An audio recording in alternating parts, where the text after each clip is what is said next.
I work in a tiny space. Just a desk, a shelf, and a wall. But somehow, it holds everything I use to create. And for the past 4 years, this has been my studio setup. It's where I write, film, and edit. It's where I make things that matter, and sometimes do things that really don't. But when I first started creating here, this space didn't exist. Not like this. So, I started building it, one piece at a time. But that meant more than just a clean desk and good lighting. I needed a setup that could do it all. It's like an ecosystem, made up of 3 different parts, each section having a different function, but all serving the same purpose. Welcome to my tiny creative studio. Section 1, the desk.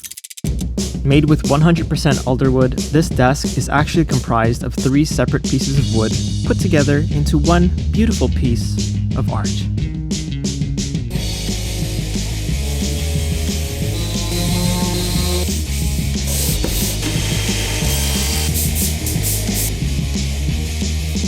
It's a desk.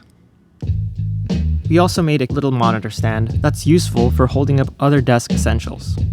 All of this held up by the autonomous automatic standing legs.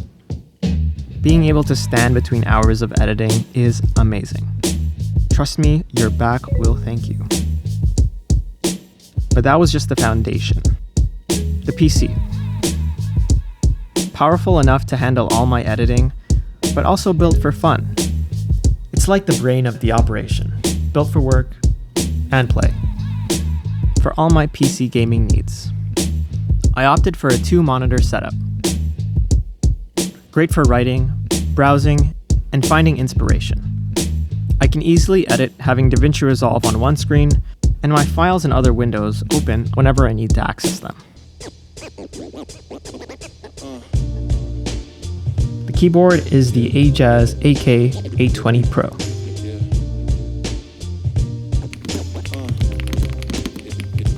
And my mouse, which is kind of broken, but it still works, is the glorious Model D minus wireless. Minus the wireless, because the battery's dead. And I also have a webcam and a mic for occasional video calls and streaming. Saffron curry. Oh! I also have another screen, which I'll get back to later. But I didn't want a setup that just got the job done. I needed it to be inviting, inspiring, and cozy, but also a powerful workhorse, ready to tackle any video creation project that comes my way. Every element here serves a purpose. The lighting changes with my mood. The layout keeps distractions minimal. But at the same time, it doesn't take itself too serious. It's where I work, play, and hang out. I can stay focused when I need to, and also have a place to decompress and relax. And although I'm already thinking about future upgrades, I'm pretty happy with the current workflow. It's a perfect mix of modern and retro. We interrupt this program for an important news announcement.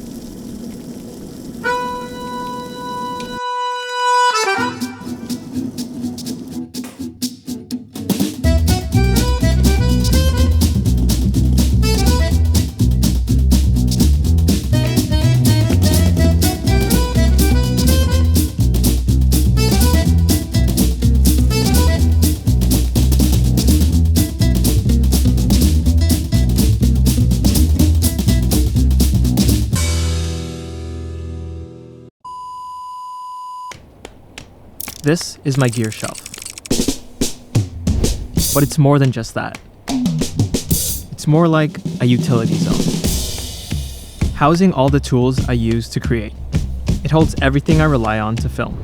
Camera bodies, lenses, and other filmmaking tools I use regularly. But before this, it was chaos. I stored most of my gear in my backpack. Cables were constantly tangled. And batteries, always dead. Always. Dead. So I introduced this shelf to my workspace, and a custom charging station to charge everything from camera batteries to daily essentials.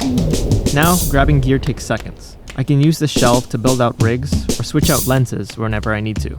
And every piece of gear has a home, where I can easily find everything I need. Such a simple solution, but it's helped my filming process become more efficient, and most importantly, more enjoyable. It also serves as a place to show off some decorative items. But we'll get more into that later. But even when everything is perfectly organized, a space can still feel empty. Which brings us to the last area of the studio, the gallery wall. This corner isn't about productivity, it's about personality. Now let's move back onto the secret third monitor, and my personal favorite. A Sony 8-inch PVM Trinitron CRT monitor. Originally made in the mid-1980s, this TV was used in video production for its accurate colors. It's now used to watch retro classics and, vibes. This is probably one of my favorite things in my setup, as again, it's very nostalgic, and it brings a unique element to my videos. And it makes a great third monitor. I've displayed some pretty cool retro gaming collectibles, childhood memories, and cool gifts from friends. This is a Japanese version of one of my favorite games of all time, Super Smash Bros. Melee. I found it when I was walking through Japan. So many good memories playing this game as a kid. This was my very first handheld console I ever got back in 1999, the Game Boy Color, and I've kept it ever since. And a few keychains that double as fidget toys, retro gaming style of course. All of this tied together with some art on the wall. This one's a painting of my dog, created by my dad. These objects do more than just decorate the space. They anchor me to something real, and double as set design for filming.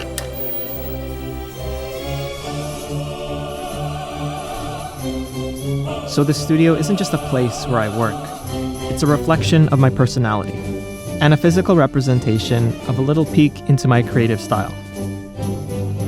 And yeah, I might be a little bit obsessed with my setup, but when you put so much effort into a space to make it yours, it's hard not to be. Thanks for watching.